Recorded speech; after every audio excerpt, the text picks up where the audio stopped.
What up, YouTube? This is Evan for Grips.com, and today we're going to be playing a little bit of PLO. Limit's going to be 1-1, and I've been starting to experiment with this game, so I have half a clue as to what's going on, but definitely not a whole clue. So we can learn this game together. As I learn new things, you guys can learn new things. As you learn new things, you can send them my way through comments or emails or whatever. And together we can learn this game that is quite popular right now, but has yet to really be kind of solved and extremely competitive like Hold'em has become. There's still a lot of dead money floating around in Omaha, and there's a lot more action, and I would definitely encourage you guys to try it if you might be interested in that kind of thing. Easy money, action. Yeah. So I'm just coming off the scoop. It was a very long 2 weeks with mixed results. I played a lot of the big stuff, most of the 2K tournaments on Sundays, with only one run to show for it. And I think I profited slightly on the 2Ks because of my 1 deep run, but it wasn't enough to cover the whole series. And I had a real heartbreaking run in the 10K for anyone who wasn't following. I lost chip lead or top 3 chips pot in like level probably 5 or 6 with aces against ace-king suited for all the chips, and we got all the money in pre-flop. And he flopped a flush draw and turned a flush. So I got sent down real low, and then I rebuilt back up to a decent stack. I took my 15K back up to like 45K, and then with 73 players left, I ran jacks into queens against a complete maniac, so it wasn't like I could fold because the guy wasn't playing very narrow hand ranges, so there were a lot of hands he could have had that I would have been beating, but unfortunately he had the queens, and I didn't hit any sets or flushes, so I bubbled that one, and it's a little bit painful, but you know, it happens. It was definitely a fun series, though. PokerStars did a really good job running it. The structures were very good. There were a lot of great events. I really enjoyed playing. Like there was some Omaha high-low events that I really enjoyed. The 6-max pot limit, the full ring no limit. I even tried my luck in the 2K fixed limit. Went deep in that as well, but nothing to show for it. Here with the King 10, I'm just going to check. He might call me with worst 2 pairs, but I'm not sure that he would. And I peeled the flop because I think blind versus blind, I can't just fold top pair. But on the turn, well, I figured my top 2 was probably good, so I wanted to raise to protect my hand against whatever draw he was going to have. And clearly he had like all the draws, but here I'm not sure if I'm supposed to call or fold, but I don't like playing out of position, and I'm just going with a snug positional approach to this game, so I'm going to fold that. So don't mind me just moving the tables around. I want to get 6 tables going, so there's a good amount of action. So far we got 5, and I've got some queued up on the outside.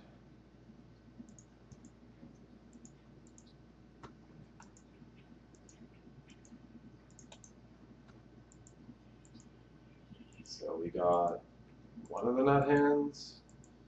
We lose to the 8-10. And he called the first raise. I mean, it's possible he has it, but it's also possible he has like a lower set or some sort of bigger wrap that didn't involve the 8-10. And here with the kings, I guess I'll fold. Not flush draw. I don't think I'm going to get check raised on this ace 6-3 board, so I'm happy to continuation bet. Here, this ace 2-5-3 hand looks pretty good because it's double suited and it's got enough flush draw. But being in early position, I'm looking for more high cardedness in my hand rather than low cardedness. Check 9, 8. So given that players are playing very loose and giving a lot of action in this game, it's actually okay to be playing tight because their looseness will make up for the fact that you're playing tight. I mean, I guess what I mean is, even though you're going to be playing tight, and for the people using like Poker Tracker and Hold'em Manager, they're going to see that a lot of the players in this game are casual, recreational, gambler type players, and they aren't going to realize how tight you're playing if you're playing very tight. In my case, and they're still going to play the same ranges they would anyway. They're still going to give a lot of action, so it's not really going to matter how I play. Now, to get the maximum value out of these games, I think a looser strategy is definitely appropriate, so that you can get involved in more spots with the weak players and press your edges more. But since I'm just learning the game and getting comfortable, I prefer to play a safer approach, and as I get more comfortable, I will probably loosen up and start to mix it up more with the fish. It's good to know kind of the tricks of the game and all the different moves you can use before you try to get too crazy. Because obviously you guys should know that the more hands you play, the more opportunities you have to make a mistake.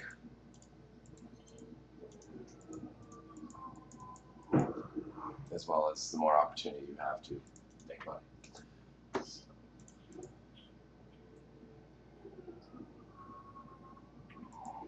So I'm going to be min-raising just to keep the pot small and allow myself to peel more 3-bets when they come up.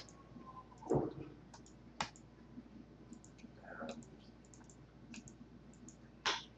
this hand at the top, I am really not sure what the correct play is, but I'm just going to bet and hope that I have the best hand. I guess I'm going to check call the river, or at least check evaluate. The fact that a 3 and a 7 came off on the turn in the river decreases the likelihood that he holds a 3 or 7.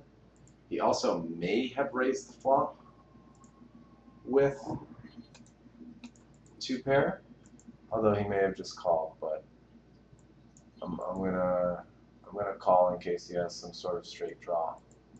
And it looks like we're good. Here with the ace queen, I mean, I'm really just trying to hit a set, if anything. So I'm going to fold. I think if that 5 of spades was something like a 10 or a jack or another diamond or even a king, then I probably would have called and taken the pot odds there. Here was just a pair of aces on bottom right. I'm going to fold.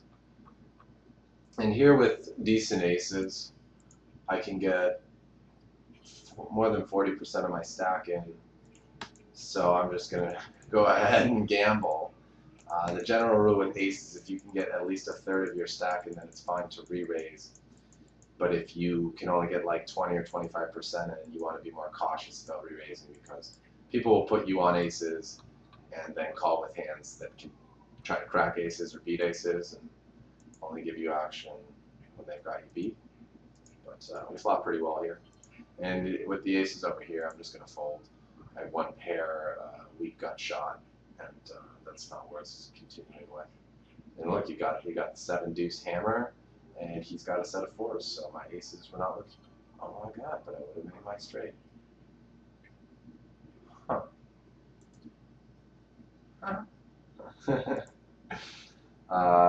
6, 7, 8, 7.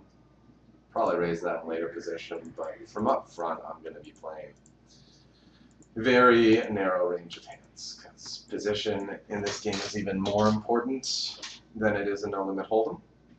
And you guys should know from the triple threat video that position is everything. I guess I'll leave with trip deuces. When I flopped the full house earlier, I let out, so if someone had an 8, they might call. I guess they're folding flush draws. Checking's probably better. It probably is what I did, probably turned my hand face up. Maybe that was more of a hold and move. So I'm going to bet really big, because if he has trips or full house, he's going to call, and the only hand he's going to raise me with is pocket 7s, maybe pocket 9s. So if I bet there and get raised, it's an easy fold. And here I flopped nothing, so fold.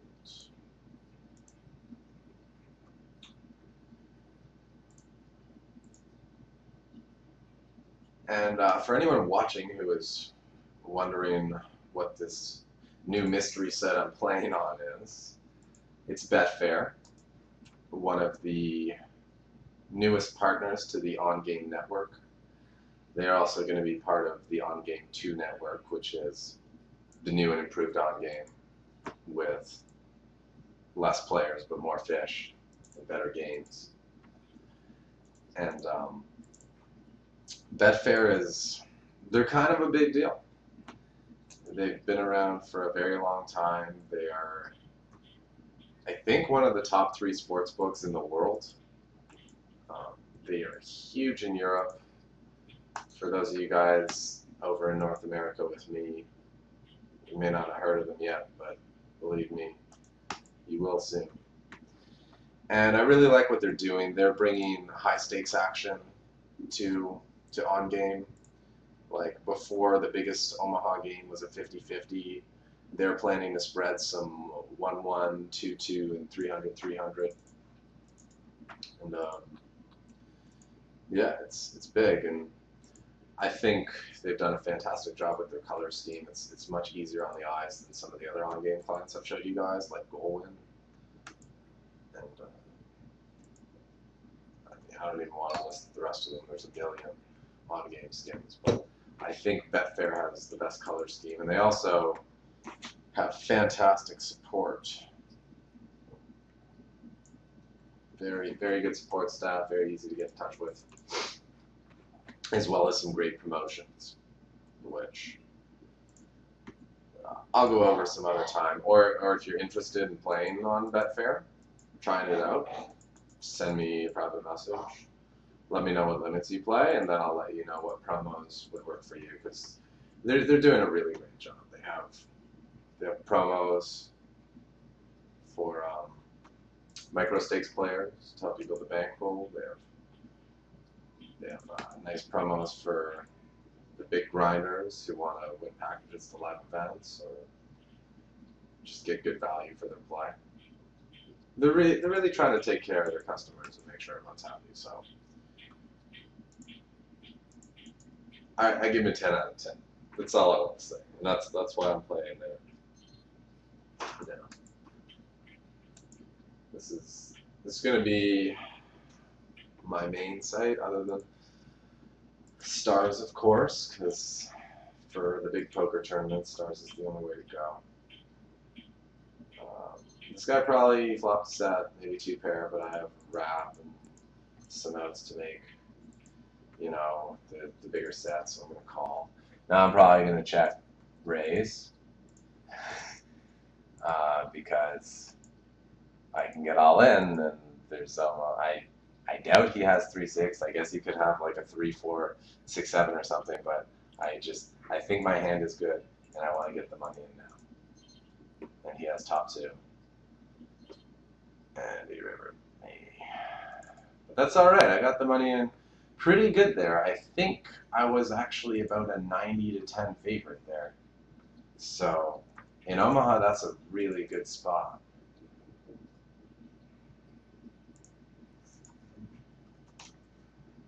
I don't really understand what he means by a fucking reflex, but whatever. So I have a straight. I lose to about. I'm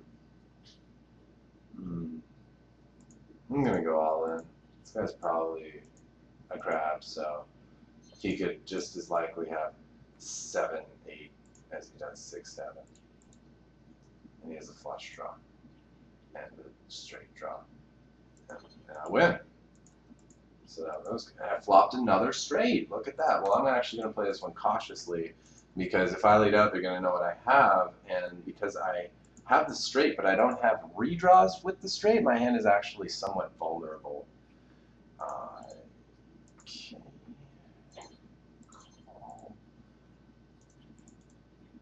And if I lose track of things, I do apologize. I also have a couple of tables off screen that I'm dealing with, so there is a fair bit of action, but that's good for everyone. More excitement.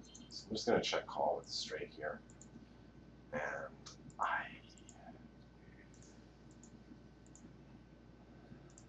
I'm going to check.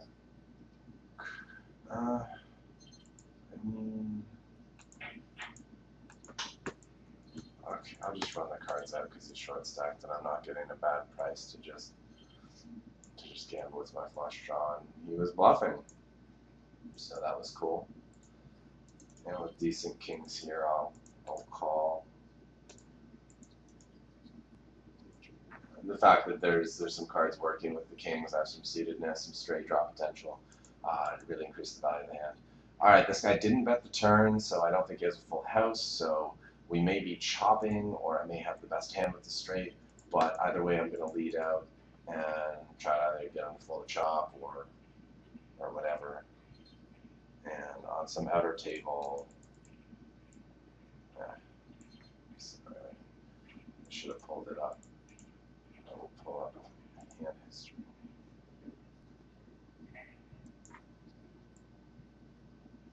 I can't quite get it in the video screen, but I had the queen high flush, and I paid the guy off because I had a flush.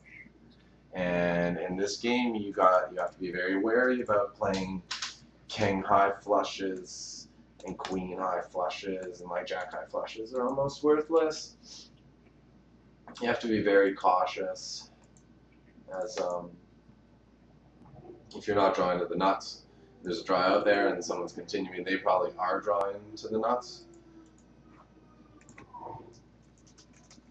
So you have to be cautious. Like I probably should have folded the river when he let out there, because what else is he really going to have? But again, I've only played the game a couple of times, so I'm going to be making some mistakes.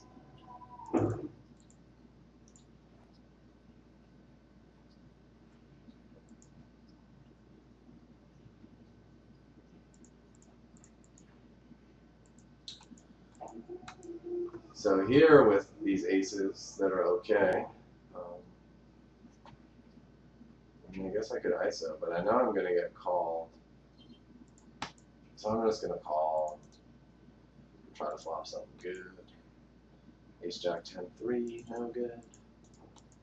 I guess my plan's to like check call a bet or two, but probably not all three because I don't think he's going to bet like kings 3 times, but he'll definitely bet them on the flop.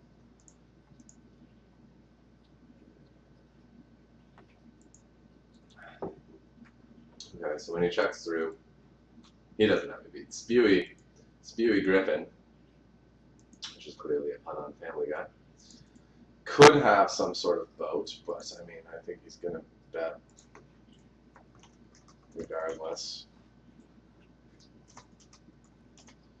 And I have a straight draw to go with it too, although if he has a boat, my straight draw is worthless. So I'm actually just kind of calling and hoping that he shuts down on the river.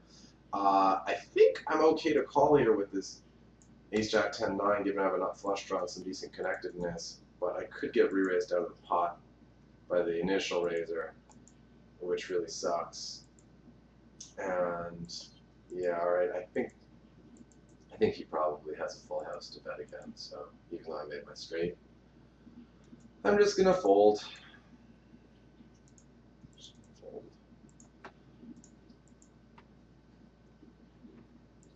In this game, if you have a straight on a paired board and someone's betting a lot, your hand's probably no good. If you have a flush on a paired board and someone's betting a lot, it's probably no good. Unless you have the nut. If you have a flush on a non-paired board, it better be a good flush. What I'm trying to say is, just be going for the nuts. Drawing towards the nuts. That's what you gotta do. This Queen Jack 9-7 isn't that great, but the guy in the small blind is really, really bad. I saw him make a pretty absurd stack off earlier, so I'll call there. And here they check. Well, I do have a super wrap, but I don't want to get check raised, so I'm going to check back. And I can still use position on the turn if they check again and try to take the pot away. And I think if they had either of them had a flush draw, they would have bet on the flop, so I should be able to just win this pot right here, whether or not my straight is the best hand. Speaking of straights,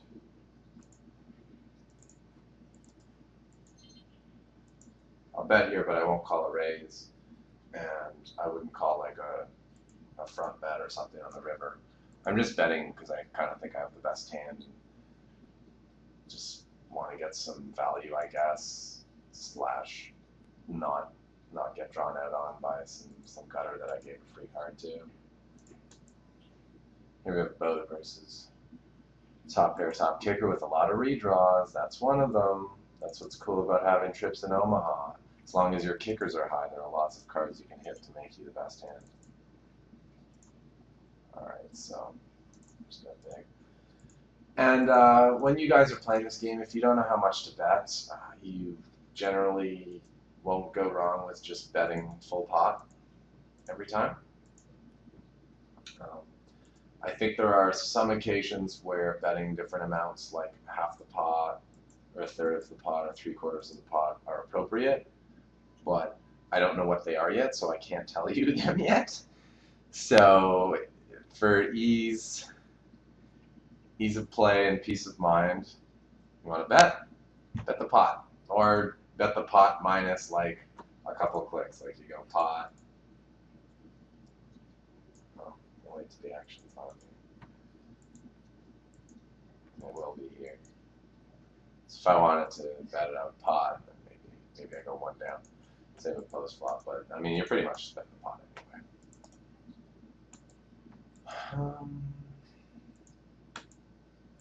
So I'm just calling you.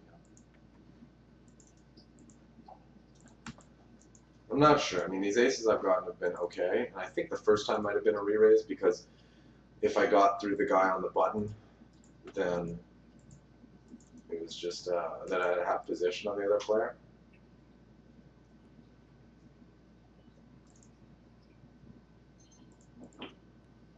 But I don't know. People rarely fold to 3 bets at Omaha, and I didn't want to play out of position, especially in a re-raise pot. So I didn't do that. The flop here I check called actually is a float, because if he doesn't have an 8, I think he shuts down on the turn. I can take it on the river. It wasn't so much because I had the best hand, or that I knew that an ace was coming. So I guess I'll just go all in now and hope that he does have some sort of an 8 or both. I think if I check call the turn again, he's going to know that my hand is pretty strong. So I'm clearly not trying to hit a draw on a paired board. So I don't know that he would bluff the river. This could be a mistake though, check calling and then checking the river might be the superior play. You Omaha players out there who are watching this video, please let me know if I blew it there. If I could have done something more profitable.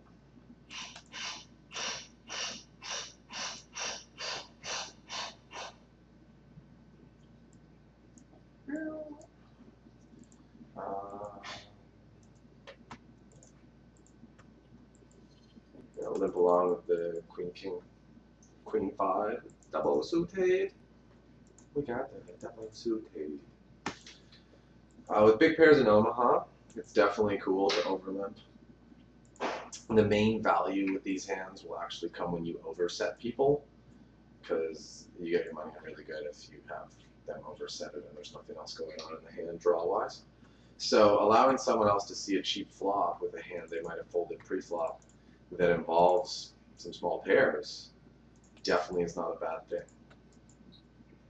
Whereas raising it up with this queen, king, queen, five, I don't know that that's the best idea, because I'm building a pot with a hand that, although it looks good, you know, it's got a queen, king, and it's got a pair, and it's got some suited.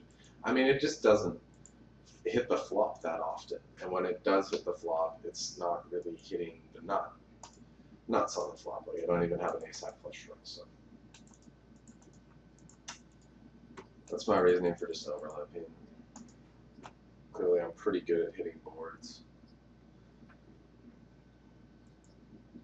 Yep, that would qualify.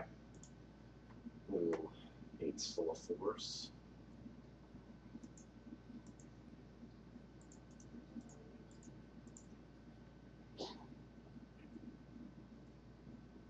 What do we got here?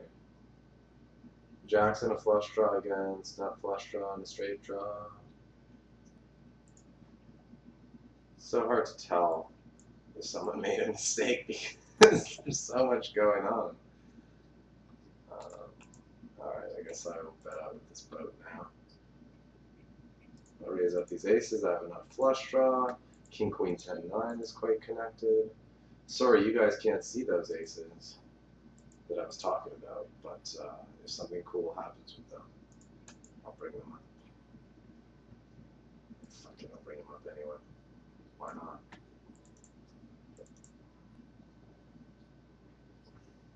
That's why not, because I bricked the shit out of that flop. Hands over.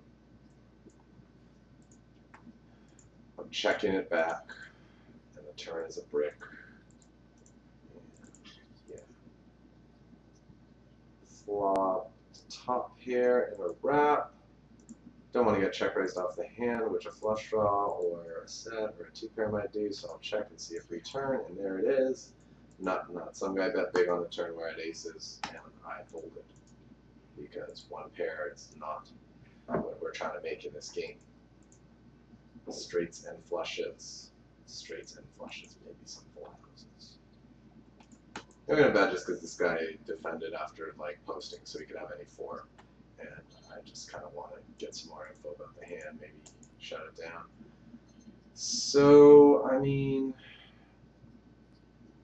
I'm going to raise here because I have a redraw to go with my hand. If I only had the nut straight, I would probably just call. If I had the nut straight with clubs as well, I'm definitely trying to get money in the middle. But yeah, hopefully he didn't have a flush draw or two pair or a set. I mean, that's pretty bad river, but maybe we're chopping. And maybe he just had a fucking straight draw. What are you doing? Calling fucking pot bets out of position. There is lots of value in this game, people. Lots of value.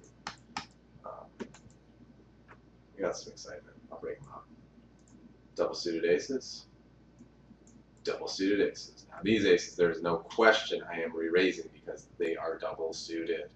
That's like, I mean, there's nothing to compare it to in Hold'em because it's just some awesomeness that only exists in PLO.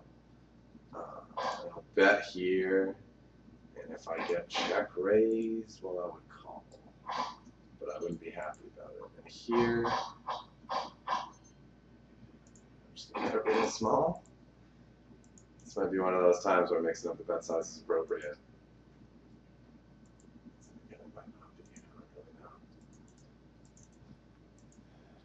I don't want to, I mean, I want to get him to somehow commit money with a smaller pair or with a bad flush draw. And I think if I pot it, that just might not happen.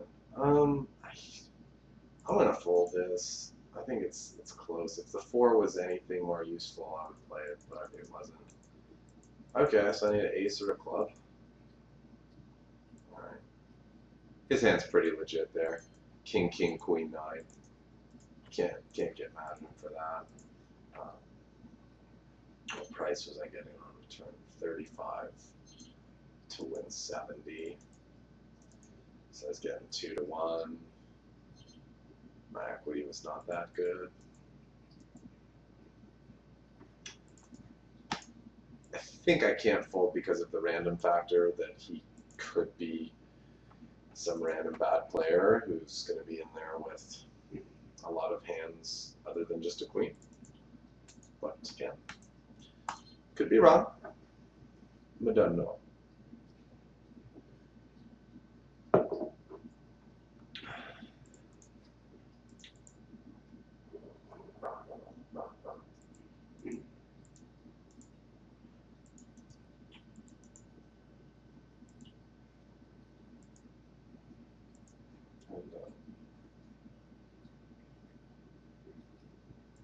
I guess we'll just keep going, waiting for whatever to happen.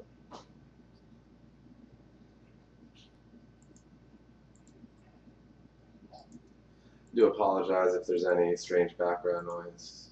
There's a lot of construction going on where I am right now, so there may be some static going on in the background, and hopefully it doesn't bother you guys, and hopefully you just don't hear it at all. Pair of aces. Oh, you guys can't see. I keep forgetting you guys can't see on my table.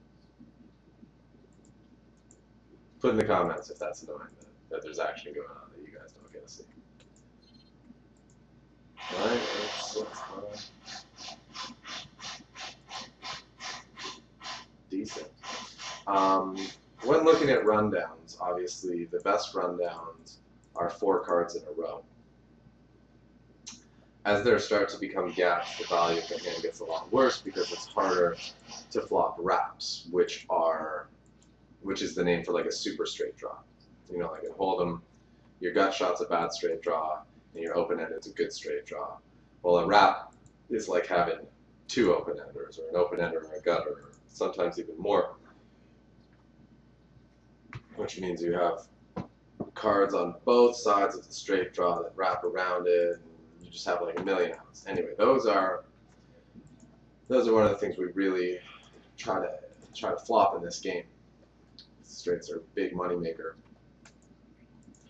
So the more connected your hand, the better. 4 in a row is the best. If there is a gap between each card, like say 5, 7, 9, Jack, that hand really isn't all that good. For those of you who want to learn a little jargon, that would be known as a kangaroo straight draw. Like this hand here, Queen, Jack, 8, 7. It seems somewhat connected, but I really need the 9, 10 to come out to flop the wrap. And it's not that common that one specific card or like combo of cards is going to come. Whereas this Queen, Jack, 10, 8, that's 3 in a row and almost 4 in a row with just a single gap at the bottom. That's very strong. If the gap was at the top and it was Queen, 10, 9, 8, that would be a significantly weaker hand than the Queen, Jack, 10, 8. So when you have a gap in your hand, you want it to be near the low end of the rundown because it allows you to flop stronger wraps. Here, I don't know that I'm supposed to call here, but I feel good. Double gutted, couple pairs is a backdoor. This guy's not betting big, so it's not that likely he has the nuts. I don't even think he's the pre-flop raiser. Come on now. Come on now.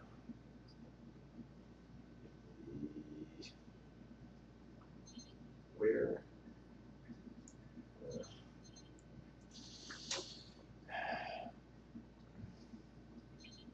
Yeah, so he's the first caller. Well, that turn ruined my hand. I'm gonna fold. I was really looking to hit the straight or maybe pick up a backdoor flush from. But, yeah. This hand that I just raised, the ace deuce, Queen 9, is probably a raise on the button and actually should probably be folded from the cutoff because I can get 3 bets. And I'm not playing that out of position. Always think about that before you open. Same goes for Hold'em. Who's in position on me? What's likely to happen if I raise? Am I likely going to be playing the pot with the players in the blinds who are out of position? Or am I more likely to be getting flat called by someone in position who's going to make my life a little difficult, or is it going to be even more annoying that they're going to 3-bet me and just put me in tons of annoying and bad spots? I'm going to fold this ace 10, 10, 5 if the ace of diamonds, if the ace was a diamond and the 10 was not a diamond, I would definitely raise. It might still be a raise anyway, but I'm not sure. 10, 9, 8, it's sweet, but I'm not trying to play pots out of position. Again, off-screen table time. I'm doing really bad with that. Alright. Little 3-bet for the fans, double suited kings. Let's try to flop a piece. Come on. Decent. Yes.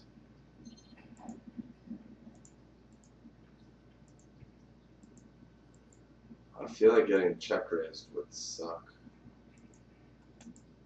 But also, I'm just willing to get it in. So, unless someone has the nut flush draw with 2-pair or with a set or with aces, then my hand has fine equity. I'll take it down. And just if I check, there are a million cards that can make someone a straight or someone 2-pair, and my hand just isn't that nutted and it's pretty vulnerable, so I'd rather just honestly take the pot down there.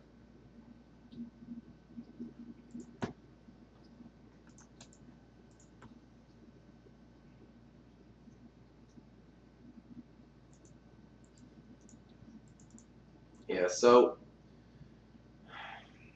from what I understand, when looking for which hands you want to play, it's the structure of the hand that's very important. If you're looking for suited cards, or when you're looking for suited cards, you're looking for suited aces. You're looking for a nut flush draw potential. Being any other sort of suited doesn't hold the same kind of weight and value that a nut flush draw does because of reverse implied odds. When looking at other suited hands, the value is actually in that you have blockers for your opponent making a flush, like when I had the aces against the queen where the guy had a couple clubs. That's a couple less outs I have, and you know, that's 4% off my equity with 1 card to come, almost 10% with 2 cards. So it's worth a lot to have those blockers, but that's what like having a 7-6 suited is more good for.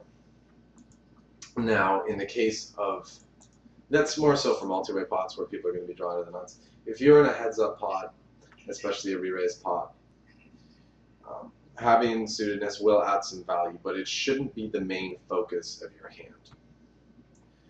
The main focus of your hand when looking for structure is cards that fit well together, mainly in rank. You're trying to get cards, like I said, 4 in a row is the best, and these aces are bad. 4 in a row is the best, 3 in a row is very good, and then 2 in a row is whatever. So cards that are close in rank is what you're really looking for. That's the most important thing. Then having pairs is cool, but only if they're like big pairs. I'm pretty sure hands like 9s, pocket 9s, pocket 8s, pocket 7s have like next to no value in this game. We're gonna call a 3-bet here, try to get lucky. But the hands like jacks, queens, kings, and aces are cool. Damn. I'm not gonna stack off 1 pair, especially have the ace of spades, so that's one less likely draw he could have. Maybe he can get lucky. So yeah, those big pairs are good for oversetting people, trying to flop sets. And while aces are cool if you can get at least 30% of the money in pre-flop, but otherwise they're not that special. If you have, now when you combine like a big pair with 3 in a row, that's pretty cool, or pair of aces with some nut flush draws. Now you're starting to talk about some strong hands, and the more elements that your 4-card hand contains, the better it is, and the stronger it is, and the more of a premium Yeah, it would be put a heart out there just for fun. Ace works too. Sorry, birdie. Didn't deserve to win that one. Triple got shot. um, so yeah, that's what to look for in terms of hands to open. If you have a card that doesn't work at all with the hand, I mean, you effectively got dealt 3 cards. And you can imagine that having a 3-card hand versus a 4-card hand, you're going to be at a little bit of a disadvantage. Right?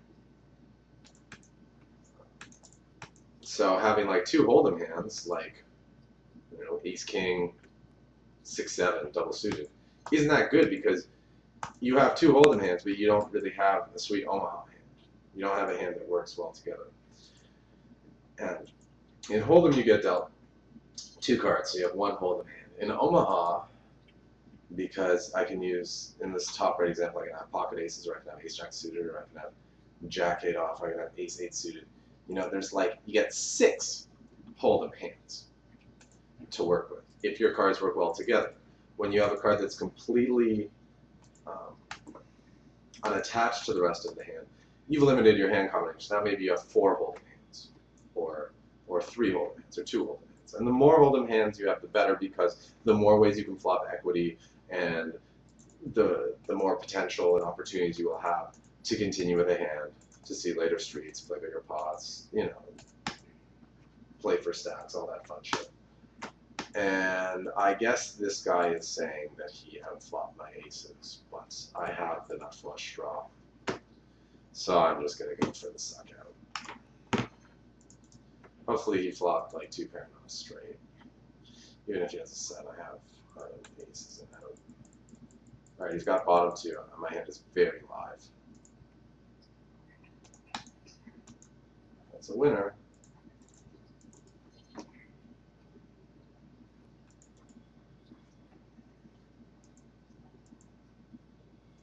See, this is a spot that's not good. I have the nuts straight, but I might be getting free rolled.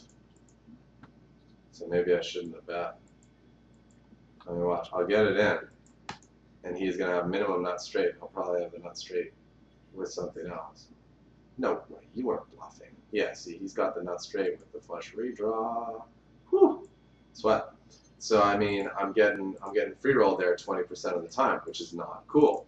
And that's why when you have the nuts in this game, if you don't have a redraw to go with it, sometimes you have to be cautious and just play it slow. And there are times when you will actually have to fold the nuts because it's just so clear that the other player has the nuts with other stuff going for him. So you just can't. You just gotta fold because equity-wise, it's a bad spot. All right, these aces are going in. The one deep stack guy, that's unfortunate that he's there, but the short stack we're all in with. The small blind we're putting half the stack in, so we don't care. And hopefully there's some red or some blue cards, or yeah, okay, that's cool. Top 2, backdoor flush draw. Yeah, I'm down. Hopefully Grossman doesn't have like pocket 4s. I mean, pocket kings too, or pocket 8s, but given I have a king and an 8, that's less likely. Alright, so he's got top 2. So we're chopping, but I'm free rolling that 4 on the turn. Fucking ship it, buds! Give me all the money. Give me all the money. Crazy game, right? Crazy game. Redraws are very important in this game. And like I was saying, the more well that your hand works together, the more redraws and backdoor outs and fun stuff you're going to have working for you. And it doesn't change your decisions. It just means that whenever you make a decision to put more money in the pot, it will be automatically a better decision because you have extra ways to win. I think this king, jack, queen is like decent, but I got that dangler 7. The flush draws low. I'm out of position. I mean, if these guys will let me play big pots when I have it, and just let me play in position all the time, then that's what I'm gonna do, right? Why not? It's not like hold'em or I get 3-bet all the time, or people play damn near perfect at the mid and high stakes.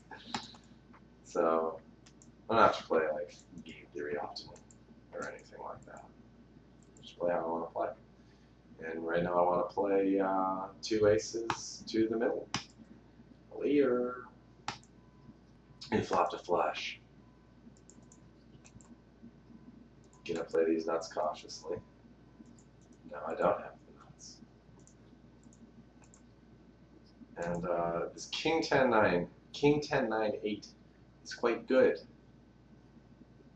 I will raise. I don't know that that is a great raise though, because when you're out of position, there are very few hands that are worth raising because you are going to get called and have to play out of position. So maybe if I was double suited, it'd be good. It's a pretty decent flop though. Wrap, but no flush draw. But given I'm the pre-flop raiser, I guess I gotta continue and hope that if I get raised, it's by the short stack. And hope otherwise that I just get called. Okay. Come on, nut! Well, I have the best hand if we check it down. I don't think he'll bet 2 pair when the flush comes in. So if he bets, he probably has the flush, and I'm probably drawing bets, so later, stratty.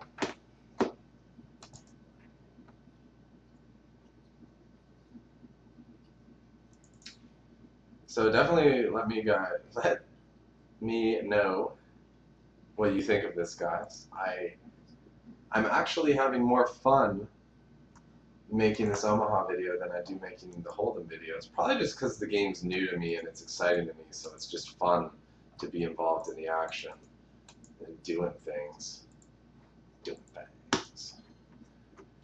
But let me know if you guys like it. Let me know if maybe the 6 tables was too much, or maybe it was just right. I know with Zoom, we were saying 6 tables was too much, but that was Zoom poker, and that shit's like poker on steroids. I feel like even though it's Omaha and there's 4 cards, it's actually kind of slower paced because the hands that develop, whether we're in them or not, take much longer to play out. So there's more downtime between hands, without a doubt. But yeah, let me know if you like the Omaha. Let me know if you want me to go back to Hold'em. Now that Scoop's over and I have some time between now and the World Series, I'm ready to make some videos, and I just need your guys' requests and suggestions so that I can make the videos that you guys want to see, because all the videos are fun for me. I don't really care what I'm playing. I just enjoy myself at the tables. And, you know, I mean, this hand's pretty terrible on the bottom left, but so is the player that I'm up against, so I'm going to raise. And, like, you know, I know how to play Omaha 8 a little bit from my experience in the Scoop. And I've read some books on stud. So if you guys want to see stud, like, I can try. But it's pretty slow and pretty painful, especially given that it's a fixed limit game. Like, fixed limit games just really aren't that exciting. So if you want, I will make some 7 stud or some stud 8 or some Raz, but I have a feeling that's not going to be the popular request. But pot limit Omaha 8 are better, and no limit Omaha 8 are better are both very cool games. So, you know, maybe you guys want to see that. I think they spread a couple, a little bit of 08, yeah, on Betfair here. Just gonna pull one of these tables onto the side, and if something happens, I'll bring it over. And for those of you who don't know about 8 or better, it's a split pot game where half of the pot goes to the high hand. I'm actually not going to lead with top set aces because if I get called, there's a million bad cards I'd rather be able to check raise. And maybe shut people out to give an idea. I'm probably just going to check call him. Unless he would be raised with the other set. No. Check call. No, I might check raise. Yeah, so it's a split pot game where half of the pot goes to the high hand, so it plays the exact same as pot one Omaha, and half of the pot goes to the low hand if there is a low, an 8 low or a better. So hopefully this guy will just get it unless he isn't drawing, but he might be. So in the case of this board on the top right, the ace, king, 8, 4, a low is possible because there's an 8, a 4, and an ace, so any, oh nice, we're going to get it in real good. Not, yeah, low is possible because there are, you can make a 5-card hand that involves 8 or lower. Yeah, you're drawing fucking dead buds. Nice overplay, 200 big blinds deep. Value. Value. Whereas like on this board here, Jack 9, 8, 6, if the river was a 10 or higher, or a 9 or a jack paired the board, then a low is not possible because you have an 8, 6, and 2 cards. That's a 4-card low hand, not a 5-card low. This is probably a bad call, but I'm just going to roll the dice one time. And if he checks, maybe I can take it away. Probably not, but I'll try. Maybe he has like 2 pair. And we'll figure out somehow I got it. He's not going to believe me. I would believe me. I wouldn't believe me. Actually, I would believe me. I always roll over the nuts. Do you believe?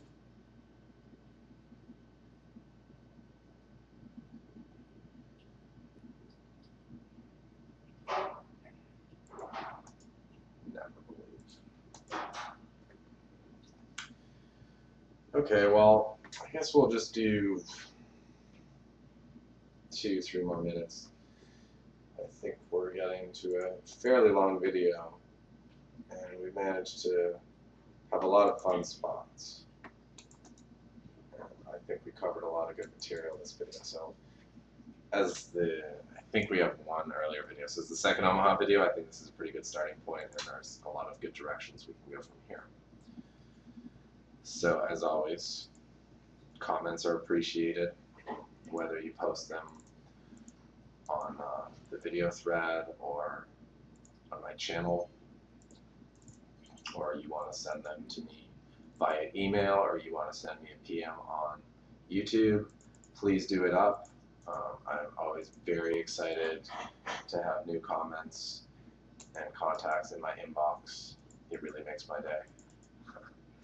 And then any suggestions on what to change, any requests on what limits, how many tables, which games, which networks, which sites, whatever, send them my way, and then I will do my best to cater to everyone's requests.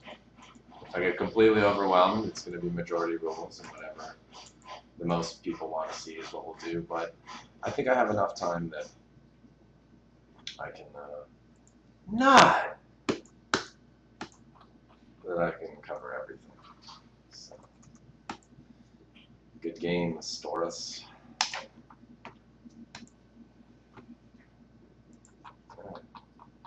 One more for Daddy. Ship the cookies.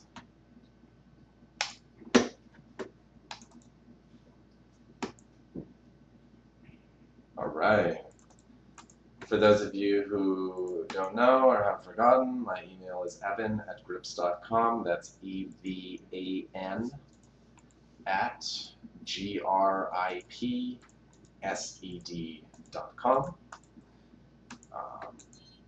That is the best way to contact me, and the next best way would just be PMs on YouTube. And also, as always, of course, if you think you want to try out Betfair, hit me up and I will get you preferential treatment, because that's what I do. I take care of my peoples. Alright. With that, I'm going to go, and I'm not going to let you guys see what happens on this Ace 10 9 4 board, because it's probably not going to be something good. This has been Evan for Grips.com, go out there and get stacking.